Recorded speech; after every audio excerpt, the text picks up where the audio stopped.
Hi everybody, this is Adrienne. I just wanted to show you guys a little something that I'm working on to share some details with you on how to sew lace applique back on like this when you're doing any sort of take-in on a wedding dress where you had to lift up the applique. So first things first, I have a needle that's already threaded here. This is regular thread. I don't use anything fancy. I have never tried Silamide. It's on my list of things to try. Over all my years of sewing, I've found that the smaller needle that you can handle, the better for this, just so that everything stays nice. This head is exactly the same width as the whole body of the needle, so it's very smooth when you're pulling. And also not to pull off too long of a piece of thread. So this piece that I'm holding is comfortable for me. It's about 16 inches when it's doubled. Now, this particular section that I've already pinned out to do the take-in, I've also edited. So anytime you do a take-in and there's like lace behind where it wasn't going to be showing before like this, remove it. So that way you don't end up having too much bulk behind things. Okay, so I have most of my pieces laid back down where I want them to go, and I'm looking for the order in which I want to sew them. So obviously if I sewed this on top of this guy, that would look weird. I'm going to make sure that that end covers here. And the layout, I try to keep exactly the same as what was there before, just, you know, in the right places, if that makes sense. And sometimes when the manufacturer sews it down, it's not laid completely smooth to what the design wants to do. You can see here the little bend of the stem is kind of unnatural. When you sew it down, you can get it to go the right way. Okay, so each of these has kind of a different edge finish. Some has like the full embroidered stitches going across like the leaf. This one has like a rolled hem kind of vibe around it. So we can sew these down in a couple of different ways. I also do a little bit of clipping as I go. This particular dress has tulle that shows through the edges of the applique, so I'm just going to be not too picky and not cut everything off because that's how the dress came, but like I would like to tidy that up, just me personally. Okay, so what I'm going to do is just hold this piece back and I'm going to sew this edge down here. So I'm going to grab just into right here. I'm going to grab into the base, and what I'm trying to do is grab the two top layers of tulle. I'm not trying to get all the way through to the nude color. I'm going to grab through the base and up through like this. And you can see even with, oh, that's an extra piece of thread from the table. There we go. Now what I'm going to look for here, these are little like round dots. So I'm going to grab my next stitch and go between the next pair of round dots here to hold that down. And I'm going to watch how my thread pulls down and go nice and slow. Now originally this was sewn on with clear thread. I actually like sewing it back down better with white and by hand versus machine because it's just a little bit more finessed. So you can see on this one, I'm pulling my takedown stitch straight in between the motif, and then I'm going to poke out in between the next stitch. So I'm really looking for how the thread is going to lay when it's done to just be invisible. Now right here, I'm also feeling behind with my middle finger because I have a take-in right behind it, and I'm kind of wanting to catch a little bit more of the fabric here to help smooth out that take-in. So that also gives you a little bit of like seam management to help reduce some bulk. I'm going to get rid of that pin now because we're at the juncture, just like that. And the smaller sections of thread you can work with, the less you're going to get tangled, but you do get tangled on everything. That's just the course of sewing life. Okay. Now my left hand is pinching, holding, tensioning. It's doing its own job too. Okay. Now this is usually much faster when you're not trying to record. The camera is like between me and my work, so I'm kind of looking around it. Okay. That looks pretty good. And you can see the thread completely disappears. So you want to test out a little bit of your thread color ahead of time and just make sure you have one that matches perfectly. And then I pulled up in a different spot here. So if I go back out over here, also I'll have a long piece that shows. So instead I'm going to poke back in here. I'm looking at the thread path and kind of following it. So watch that there. Boop, and it just disappears.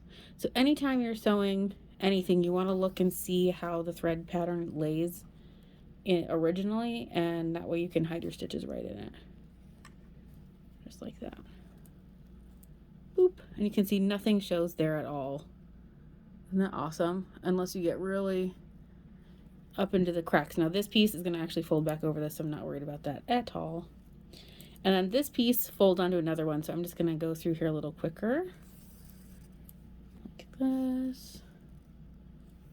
And like this.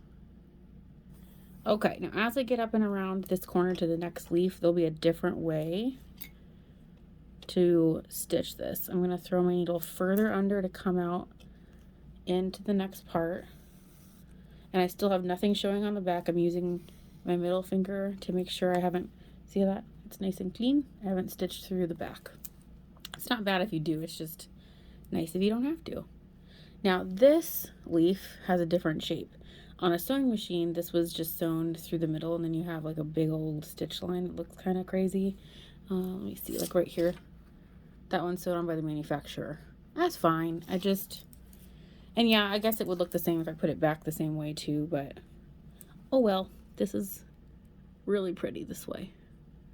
Okay, so I'm going to pull my thread up straight like this and then through to the next piece of the leaf. Okay. And again, just helps hide everything. I'm going to readjust pins as I need to. And same thing. The tips are always a little tricky to sew, and you know how that goes when you're trying to use a sewing machine and the tip like sucks down into the machine. So on these, I go to the other side of the point and I'm gonna wrap around. This is why it's also helpful to have a really good color match. See how I can lay the stitch right in the direction, and it's gonna capture that tip. Now, as you can see, if I pulled it the wrong way, you can see that. Isn't that wild? So I'm going to pull it so that it's parallel to those stitches. Come right through. Gotta watch everything. Okay, and then watch. So it'll pull that tip nice and pretty. And you can always organize it with the tip of the needle. Get it nice and cute. There we go. Just like that. Very nicely managed.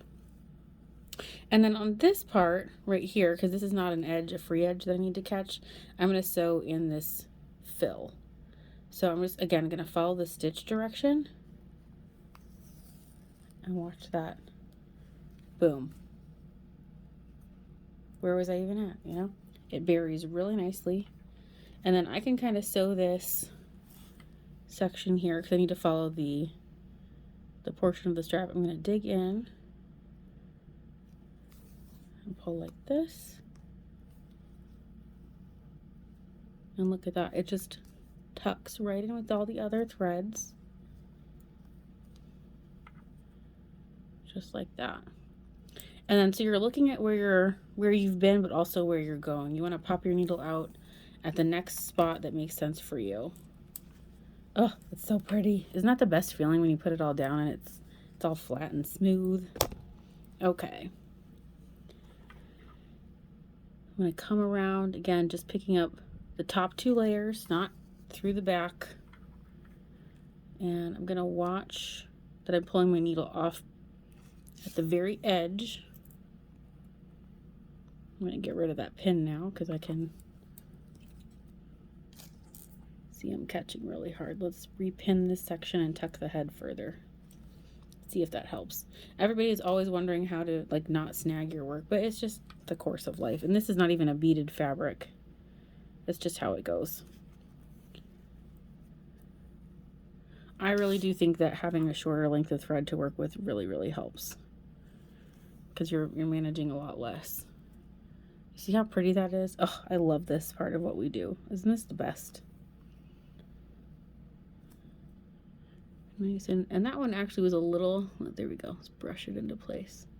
Take this pin out, get rid of all this squiggles behind the scenes.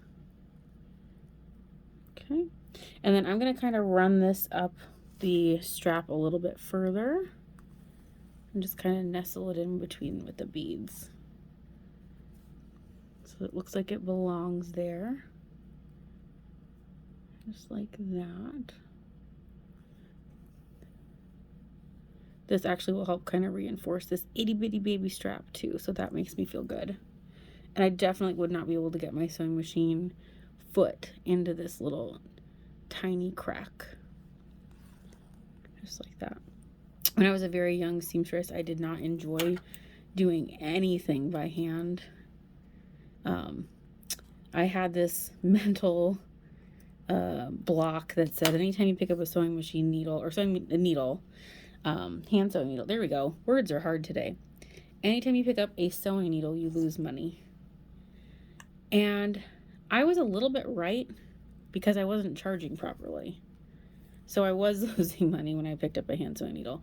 So now I've discovered when I pick up a hand sewing needle, people are paying me extra because who has the patience for this? Who has the patience to make sure the stitches line up? That is us.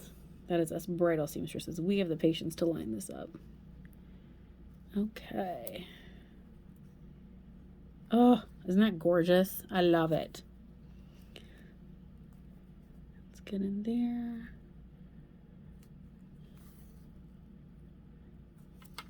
Pull it nice and tight. Now, if it happens like that where you get one thread that wants to stick up still, you'll need to reorganize your thread. It gets twisted as you work sometimes. That's pretty normal too. Okay. Pull through.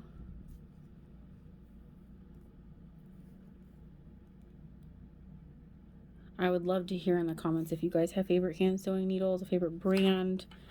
For years I had a singular needle, just a single guy that I held on to forever, which is crazy because I lose things really, really fast. But I had a very favorite needle and I didn't even know the brand, and that's why I was making sure to take good care of it. Because I was like, if I lose that needle, I'm done for. I did lose it, so I had to audition new needles again. And I think one of the reasons I really like this particular brand is because the tip is so nice. It's just got a really good point. I have another brand that I enjoy, but the tip is a little bit less tapered. So the body of this has the taper starts way back here and it's very gradual and really fine. You can feel where it stops right there at the end. That's when it starts turning into a point. And it's just so smooth when you pull it through. And also, you don't ever catch your finger with it. It's just got a really nice tip on it. Some needle tips, I swear, have just like a barb. They're just pointy out of nowhere, and they're sharp, but in the wrong way. I don't know how to explain it. They almost feel like they would tear you if they poked your skin versus just gliding in.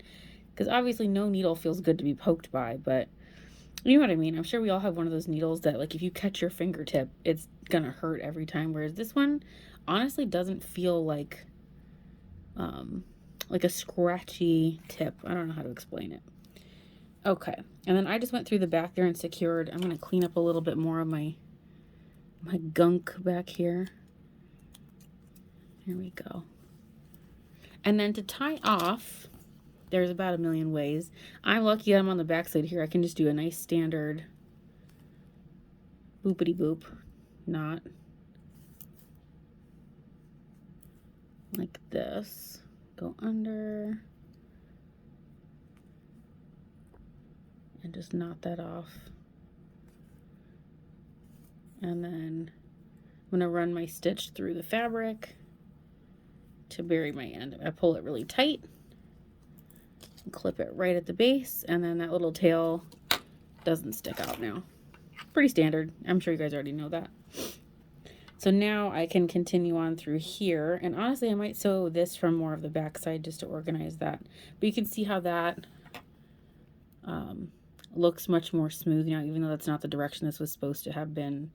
It wasn't woven this way. It was woven a little bit more straight. So you kind of coax it in with with your stitching. So that looks really pretty, and this is even, you know, before being pressed, so that is very exciting. And then as I get to spots like this is part of where I had decided to edit a piece of a leaf off, because it would have been just, it was this piece, one of these, that would not have looked cute. Obviously you want to leave enough that they can let this out if, you know, in the future somebody needs that, but also you're, you know, fixing this for this bride. So if something needs to be edited off so that it looks good, then do it. Do it, do it. I am going to decide if I want to tuck this piece. Let's see how that looks. Yep, I'm going to do that. So you have two options here. You can either sew that, clip this off, and then sew that. Or we can tuck this edge in. Clip that little clear guy. Yep, I like how that looks. I want to sew it like that. There we go. So there's lots of little decisions to make as you're working through the process, but leave yourself some options so that way you can make that decision as you're sewing it to get the right effect that you're going for. Well, I hope something has given you some clues and tips. I'm sure all of you guys sew really similarly when it comes to hand sewing any sort of lace or applique, but just in case you didn't know, that's how it's done, at least from, you know, from my sewing room. If you guys have a different method or technique that you really like that's really helpful for you, let me know what it is. It might be something that I know that I could demonstrate, or you could teach me a new thing or two, which is always fun. Well, you guys have a great day or night wherever you are, and I will see you in my next video.